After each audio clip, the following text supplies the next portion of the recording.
فأعوذ بالله من الشيطان الرجيم بسم الله الرحمن الرحيم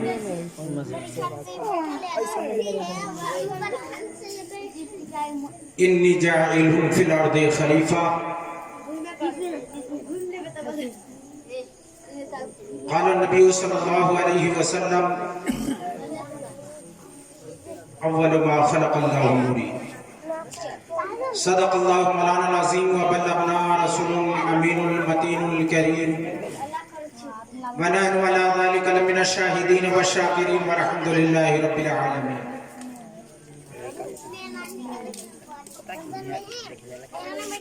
تشنا نبی کا حال سمندر سے کیا کہیں،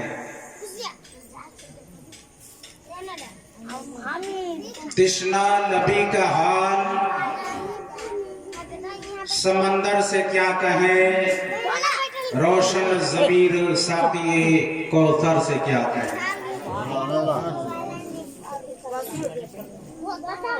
وہ جانتے ہیں خود میرے دل کے کہے بغیر، وہ جانتے ہیں خود میرے دل کے کہے بغیر، دل کے معاملات میں دل بھر کو کہے. قدم زمین پہ نشان آسمان پہ رکھتا ہے، قدم زمین پہ نشان آسمان پہ رکھتا ہے، مقام میں رہ کے وہ نظر لا مقام پہ رکھتا ہے. روایتوں کا امی ہے وہ پاسبان سلف، روایتوں کا امی ہے وہ پاسبان سلف، مگر وہ اپنا ہاتھ بھی سینہ پہ رکھتا ہے. قریب ہے کہ زمانہ ٹھہر کے بولے گا، قریب ہے کہ زمانہ ٹھہر کے بولے گا، یہ وہ فقیر ہے جو قبضہ جہاں پہ رکھتا ہے، یہ وہ فقیر ہے جو قبضہ جہاں پہ رکھتا ہے. معزز حضرات، ایسے تو دنیا میں خطیبوں کی کمی نہیں ہے، خطیبوں کی کمی نہیں ہے، غالب ایک ڈھونڈو تو ہزار ملتے. لیکن انشاءاللہ العزیز میں دعویٰ تو نہیں کرتا، لیکن کوشش یہ ضرور کروں گا جو آپ نہ سنے ہوں گے اسی بات کو سنائیں گے.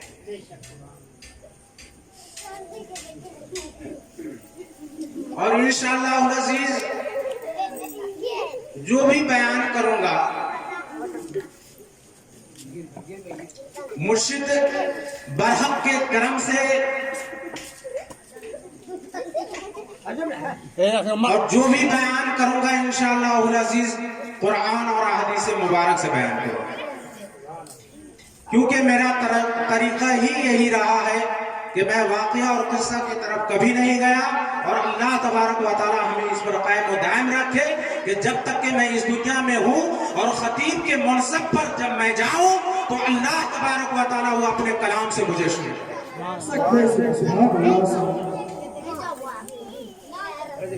آج صرف 10 یا 15 منٹ تیار ہے نا آپ؟ جی 10 سے 15 منٹ انشاءاللہ العزیز بولوں گا. ایسے ہماری دعوت کہیں اور کی تھی اور وہاں کا حق میں آپ کو یہاں دے رہا ہوں کہ وہاں بھی پہنچنا ہے، اس لیے زیادہ ٹائم نہیں لوں گا. آپ لوگ تو ایسے تھکر آ گئے ہوں گے کہ پتہ نہیں پھر 4 گھنٹہ بولیں گے کہ 5 گھنٹہ بولیں گے، کیونکہ جب میں آتا ہوں 3-4 گھنٹہ 1.5 گھنٹہ 2 گھنٹہ تو ہی ہے، اس سے کم نہیں ہوگا. لیکن انشاءاللہ العزیز آج اس طرح وقت نہیں لوں گا. آج میری تقریر کا موضوع ہے نسل رسول اور نور مصطفیٰ، نسل رسول اور نور مصطفیٰ. بس یہی موضوع رکھوں گا بس شارٹ کوٹ میں، اس سے زیادہ لے جانے کی ضرورت نہیں ہے. بس ایک خطرہ ہی کافی ہے اگر آپ عمل کریں تو آپ کا رب میرا رب ہم سب کا رب کا یہ اعلان ہے.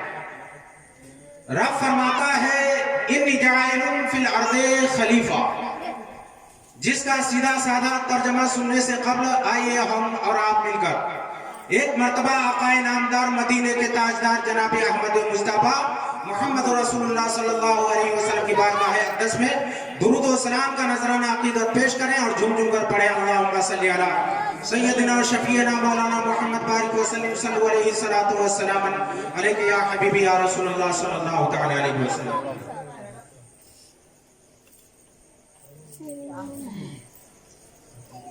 اللہ تبارک و تعالی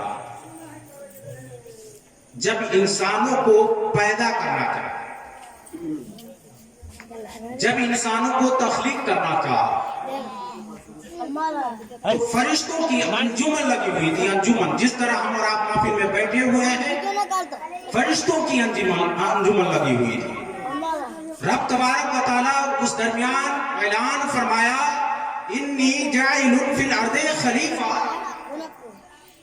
اے فرشتوں میں زمین میں اپنا نائب بنانے والا ہوں، میں زمین میں اپنا نائب بنانے والا ہوں. فرشتوں نے عرض کیا مولا قالوا اتجعل فیہا من یفسد فیہا ویسفک الدماء، مولا کیا آپ ایسے کو نائب بنائے گا جو زمین میں فساد پھیلائے، خون ریزیاں کرے؟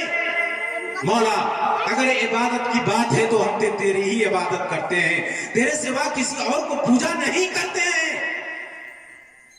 تو رب تبارک و تعالیٰ نے ارشاد فرمایا انی عالم ما لا تعلمون، اے فرشتوں جو میں جانتا ہوں وہ تم نہیں جانتے، کیونکہ تمہاری نظر صرف فساد کی طرف ہے.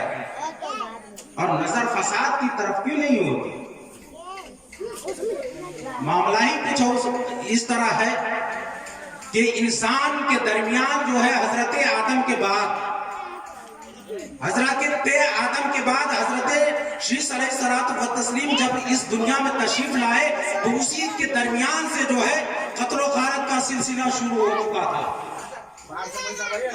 اور جو فتنہ پیدا ہوا وہ فتنہ حابل اور قابل کے درمیان جو تھا وہ صرف ایک لڑکی کے لیے فتنہ پیدا ہوا تھا.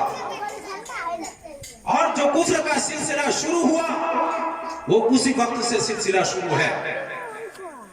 اسی کی طرف نظر کرتے ہوئے فرشتوں نے عرض کیا تھا مولا کیا آپ ایسے کو نائب بنائے گا جو زمین میں جا کر کے فساد پھیلائے، خون ریزیاں کریں؟ اگر عبادت کی بات ہے تو ہم تیری ہی عبادت کرتے ہیں، تیرے سوا اور کسی کی عبادت نہیں کریں گے اور نہیں کرتے ہیں مولا. تو رب نے ارشاد فرمایا کہ اے فرشتوں انی عالم ما لا تعلمون، جو میں جانتا ہوں وہ تم نہیں جانتے. تمہاری نظر صرف فساد کی طرف ہے، عام انسانوں کی جانب ہے، اور میری نظر جو ہے محمد مصطفیٰ صلی اللہ علیہ وسلم کی جانب ہے. معاملہ یہاں سے شروع ہوتا ہے. پھر اس کے بعد اللہ تبارک و تعالی سب سے پہلے حضرت جبرائیل علیہ السلام جو فرشتہ ہے ان کو حکم دیا کہ اے جبرائیل زمین پر جاؤ، اے جبرائیل زمین پر جاؤ اور مٹھی پر خاک اٹھا کر کے لاؤ. اللہ تعالیٰ نے حکم فرمایا حضرت جبرائیل اس دنیا میں آئے، زمین پر آئے، مٹھی پر خاک اٹھانا چاہتے ہیں، مٹی کو اٹھانا چاہتے ہیں. زمین عرض کر بیٹھتی ہے کہ فرشتہ بات سمجھ میں نہیں آتی، اللہ نے مجھے بھی پیدا کیا ہے لیکن آج ایک جسم کو جسم سے جدا کرنے کے لیے حکم کیوں دیا؟ فرشتہ اس وقت کا بیٹھا اللہ چاہتا ہے کہ تم سے انسانوں کو پیدا فرمائے. اللہ نے ارادہ فرمایا ہے کہ اس مٹی کو لے کر کے انسانوں کو پیدا فرمائے. فرشتوں سے یہ مٹی عرض کر بیٹھتی ہے اے جبرائیل جا میرے جسم کو جسم سے جدا نہ کر، تاکہ اللہ میرے اس جسم سے انسانوں کو پیدا فرمایا اور ان کا کوئی بھی حصہ جہنم میں جلے. حضرت جبریل علیہ الصلوۃ والتسلیم واپس چلے آتے ہیں. اللہ تبارک و تعالیٰ پھر میکائیل کو بھیجا پھر اسرافیل کو بھیجا، پھر لاسٹ میں جو ہے اللہ تبارک و تعالیٰ نے اس حکم کو حضرت اسرافیل اس حکم کو جو ہے حضرت اسرائیل علیہ الصلوۃ والتسلیم پر جو ہے نافذ کیا اور فرمایا ہے اسرائیل زمین پر جا اور مٹھی بھر خاک اٹھا کر کے لا۔ چنانچہ اس دنیا میں حضرت اسرائیل علیہ الصلوۃ والتسلیم تشریف لائے، جو ملک الموت ہے، جو روح کا فرشتہ ہے، روح کا کرنے والا فرشتہ ہے، وہ اس دنیا میں آئے اور مٹھی بھر خاک اٹھانا چاہتے ہیں، زمین عریضہ پیش کر دی، لیکن زمین کے ایک نہ سنا انہوں نے اور کہا یہ رب کا حکم ہے، میں رب تبارک و تعالیٰ کے حکم کے تابعدار کرنے والا بندہ ہوں، مجھے رب نے حکم دیا ہے، اس لیے تمہاری جسم کو جدا کر کے میں لے کر مٹھی بھر خاک ہے، مٹھی بھر خاک ہے، اٹھا کر کے جو ہے حضرت اسرائیل علیہ الصلوۃ والتسلیم رب کے بارگاہ میں لے گئے، عریضہ پیش کر رہے ہیں، مولا تمہارے حکم کی تابعداری کرتے ہوئے میں نے اس مٹی کو لا کر کے آیا، کس جگہ پہ رکھ دیا؟ اللہ نے حکم دیا اے فرشتوں اس مٹی کو اس جگہ پر رکھو جہاں آج خانہ کعبہ ہے، جہاں خانہ کعبہ ہے۔ حضرت اسرائیل علیہ الصلوۃ والتسلیم اس مٹی کو لے کر کے جو ہے خانہ کعبہ کی جگہ پر رکھ دیا۔ پھر کتابوں میں آیا ہے کہ اللہ تبارک و تعالیٰ نے اس پر 40 روز تک کے بارش کو برسایا۔ کتنے دن تک کے؟ 40 روز تک کی بارش ہوئی اس پر۔ کتابوں میں آیا ہے کہ 39 روز تک کے غم کی بارش ہوئی اور ایک ہی روز خوشی کی بارش ہوئی، اس لیے انسانوں کو غم زیادہ اور خوشی کم حاصل ہوا۔ پھر اس کے بعد کتابوں میں آیا ہے کہ اللہ نے اس پر 40 روز تک کے ہوا کو چلایا، اس طرح ہوا چلی کہ وہ مٹی جو ہے بدھی ہوئی مٹی خشک ہو گئی، خشک ہو گئی۔ پھر اللہ تبارک و تعالیٰ نے اپنے دستے قدرت سے، ایسے اللہ تبارک و تعالیٰ ہر چیز سے پاک ہے، لیکن دستہ قدرت سے اپنے ہاتھوں سے حضرت آدم کے پتلوں کو تیار فرمایا۔ تیار کرنے کے بعد کیوں نہ خوبصورت پتلا، جس کو بنانے والا رب العالمین ہو، جس کے نسل سے محبوب کبریا کی تشریف آوری ہو، اس پتلا کا عالم کیا ہوگا؟ جیسے ہی خبر فرشتوں کو ملی، فرشتہ آنے لگے، گاہے بگاہے فرشتہ کی جماعت آ کر کے جو ہے اس پتلا کو جو ہے زیارت کرنے لگے۔ زیارت کرنے کے بعد تعجب میں پڑ گئے، تعجب کرنے لگے، اس بات کی خبر جو ہے شیطان مردود کو ہو چکی تھی۔ کچھ دیر کے بعد جب شیطان مردود وہاں آیا تو کہنے لگا ہے فرشتوں کیا تم اسی پہ تعجب کرتے ہو کہ اگر انہیں کھانے کی ضرورت پڑے تو بول نہ سکے، پینے کی ضرورت پڑے تو پانی کو اٹھا کر کے پی نہ سکے، اگر کسی چیز کی حاجت ہو تو وہ کر نہ سکے، تم اسی پہ تعجب کرتے ہو؟ تو اللہ تبارک و تعالیٰ نے پھر فرشتوں سے ارشاد فرمایا اے فرشتوں سنو سنو، اب میں اپنی روح کو غور کرنا، یہ کسی اور کی روح نہیں ہے، میری بندگی تو ہے بس یہی کہ کروں میں اپنی ہی بندگی، میری بندگی تو ہے بس یہی کہ کروں میں اپنی ہی بندگی۔ یہ رب العالمین کی روح ہے جو حضرت آدم علیہ الصلوۃ والتسلیم کے جسم اطہر میں جانے والی ہے۔ اللہ نے فرمایا جب میں اپنی روح کو آدم کے جسم کے اندر ڈال دوں اور وہ روح جو ہے آدم کے جسم کے اندر چلی جائے تو سب کے سب سجدہ میں گئے، فَقَعُولُوا لَهُ سَاجِدِينَ، تو اس کے لیے سجدہ کرا۔ قرآن پاک میں ارشاد مبارکہ ہے وَإِذْ قُلْنَا لِلْمَلَائِكَةِ اسْجُدُوا لِآدَمَ فَسَجَدُوا إِلَّا إِبْلِيسَ، جیسے ہی اللہ نے اپنی روح کو آدم کے جسم کے اندر ڈالا. تو یہ کہاں کا معاملہ تھا حضرت؟ زمین پر یا اس دنیا میں یا جنت میں؟ معاملہ دو جگہ. پتلا کو اللہ نے تیار کیا وہ عرب کی سرزمین وادی نعمان، اور اس پتلا کو جس کو اپنے ہاتھوں سے رب نے تیار فرمایا، یعنی آدم علیہ السلام کی پتلا، اس کو جس دن جنت میں وہاں سے منتقل کیا، جنت کے طرف لے گیا، وہ دن جمعہ کا دن تھا. کون سا دن تھا؟ جمعہ کا دن تھا. اور جس دن اپنی روح کو جنت میں، کہاں دنیا میں نہیں، جنت میں اللہ نے حضرت آدم کے جسم کے اندر ڈالا، وہ دن بھی جمعہ کا دن تھا. وہ دن بھی جمعہ کا دن تھا. اور 10ویں تاریخ بھی تھی. 10ویں تاریخ بھی تھی. اللہ نے اپنی روح کو آدم کے جسم کے اندر ڈالا. اللہ نے حکم دیا وَإِذْ قُلْنَا لِلْمَلَائِكَةِ اسْجُدُوا لِآدَمَ فَسَجَدُوا إِلَّا إِبْلِيسَ. اے فرشتوں، تمام کے تمام آدم کے لیے سجدہ کرو. تمام فرشتوں نے سجدہ کیا الا ابلیس. ابلیس نے سجدہ نہ کیا. کہا مولا میں ان سے افضل ہوں، میں ان کو سجدہ نہیں کرتا.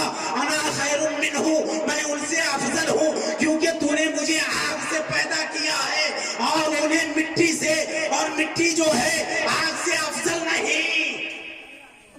رب نے فرمایا مولا، رب نے فرمایا بندہ سنو، یہاں معاملہ کیا، غور سے سنو. فرشتوں کی جماعت موجود ہے، شیطان بھی وہاں موجود ہے. وہ شیطان چھوٹا موٹا استاد نہیں تھا حضرت، بہت بڑا تھا. اتنا بڑا استاد تھا کہ علم کی کمی نہیں. وہ فرشتوں کا استاد، فرشتوں کا استاد. جو بات سمجھانے جا رہا ہوں غور سے سننے کی بات ہے. جنت سے نکلنے کی وجہ، اللہ نے جنت سے شیطان کو کیوں نکالا؟ وجہ یہ ہے انا خیر منہم، میں ان سے افضل ہوں. انانیت شیطان کے اندر گئی، کبر شیطان کے اندر، تکبر شیطان کے اندر. اللہ نے فرمایا جس کے اندر کبر ہو جائے میں انہیں نہیں بخشتا. جن کے اندر انانیت پیدا ہو جائے وہ اپنے آپ یا تو توبہ میں آ جائے. انانیت جس کے اندر پائی جاتی ہے نا، اللہ ان کو کسی حالت میں معاف نہیں فرماتا. اللہ انہیں کبھی معاف نہیں فرماتا. اسی لیے تو میں کہتا ہوں کتنا ہوں بڑا مفکر ہو جاؤ، محدث ہو جاؤ، اگر تمہارے دل میں اگر انانیت اور کبر موجود ہے تو تم نبی کے وارث کبھی نہیں ہو. نبی کے وارث کبھی نہیں ہو سکتا. تو بات یہاں تک کہ وہی شیطان جب حضرت آدم علیہ السلام کو سجدہ نہ کیا، دراصل آدم کے لیے سجدہ تھا ہی نہیں. وہ سجدہ کن کا تھا؟ آدم کے لیے تھا نہیں. بظاہر تو یہ حکم ہے، بظاہر یہ حکم ہے. کتابوں میں آیا ہے جیسے ہی اللہ نے اپنی روح کو آدم کے جسم کے اندر ڈال دیا تو وہ روح اندر تو گئی لیکن جھجک کر کے باہر آ گئی. اور وہ عرض کرنے لگی مولا آج تک کہ میں کسی کے جسم کے اندر نہیں گئے، پھر مجھے کس بات کی سزا دی جا رہی ہے؟ رب نے فرمایا معاملہ تو کیا ہے ذرا یہ تو بتاؤ. وہ روح عریضہ پیش کرتی ہے مولا ان کے اندر اندھیرا ہی اندھیرا ہے، ان کے اندر اندھیرا ہی اندھیرا ہے، میں ان کے اندر ٹھہر نہیں سکتی. پھر اس کے بعد اللہ تبارک و تعالیٰ نے اس نور کو، جس نور کا نام نور محمدی ہے، جس کو اپنے نور سے محمد مصطفیٰ کو پیدا کیا، اس نور کو پیدا کیا جن کے بارے میں ارشاد ہے اول ما خلق اللہ نوری. اگر اللہ نے کسی چیز کو پہلے پیدا فرمایا ہے تو وہ اپنے نور سے نور مصطفیٰ کو پیدا فرمایا ہے. اور اس نور کو نعرے تکبیر، نعرے رسالت، سرکار قیامت، علماء اہل سنت، شورائے نظام، نعرے تکبیر، نعرے رسالت. اس نور کو، جس نور کو اللہ نے اپنے نور سے پیدا کیا. اول ما خلق اللہ نوری، اللہ نے سب سے پہلے نبی پاک